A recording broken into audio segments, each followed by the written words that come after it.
Hello friends and welcome to the Southern Mountain Kitchen. Today we're making made from scratch mashed potatoes.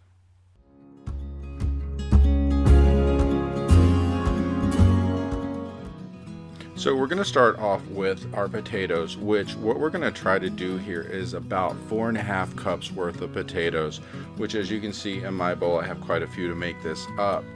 So what we're going to do is take our potatoes and peel the outsides off of each one of them, and then we're going to cube them so that we can get them ready to put into a pot of water to boil.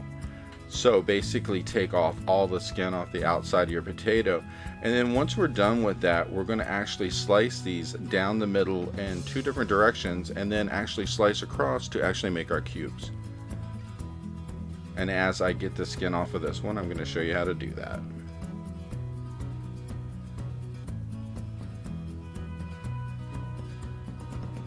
So as you're getting the skin off your potato, make sure that you don't leave any dark spots on it.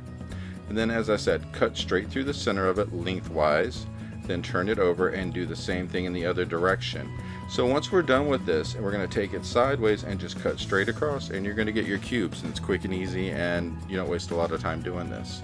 And we're going to do this for each one of the potatoes that I have in my bowl, because at the end of the day this should come out to about 4.5 cups. And yes, I sped up the process so that way you didn't have to sit through me peeling all the potatoes at regular time. And this is my container, which actually measures out to a little over 4.5. I just piled them on top of it to make sure that they all fit into one thing. So we're going to put some water on to boil, and we're going to bring these potatoes into the pot of water. Now once these boil, they're probably going to take about 18 minutes or so to get soft enough for you to use them for your mashed potatoes, and at that point we'll use a fork to test them so we'll know that they're done.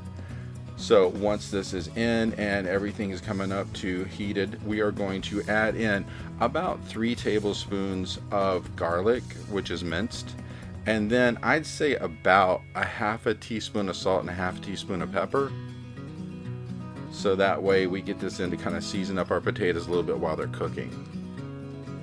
And like I said, we're going to bring this to a boil.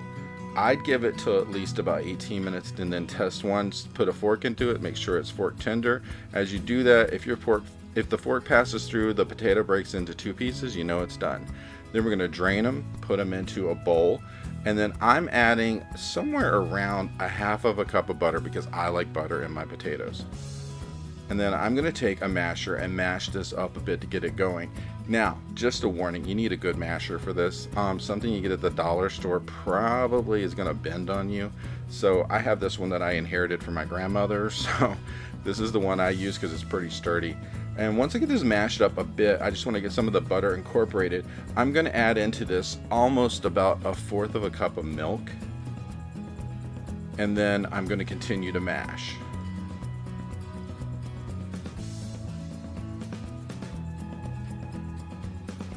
And the whole goal of this is to mash up the potatoes as smooth as you possibly can.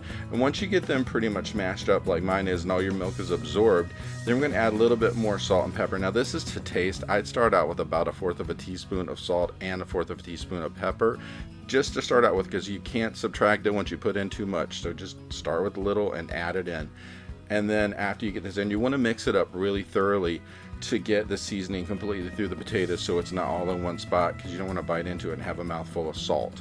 So go ahead and mix it up and stir it up, and pretty much at this point your mashed potatoes are about done here. And these just have the best taste when you make them at home because they don't taste like a box. These taste like you're eating a real potato, not some processed thing that came out of a box. So just stir it up, make sure everything's incorporated really well. And when it's done, it looks something like this. And I served mine with some crispy fried chicken and some honey butter cornbread, which I also have videos for on my channel. And they all were great together. I hope you liked this video, and if you did, please like and subscribe. And if you get a chance, check out my cookbooks, which are available worldwide. The first one is all about everyday cooking. The second one is all about baking. Have a great day.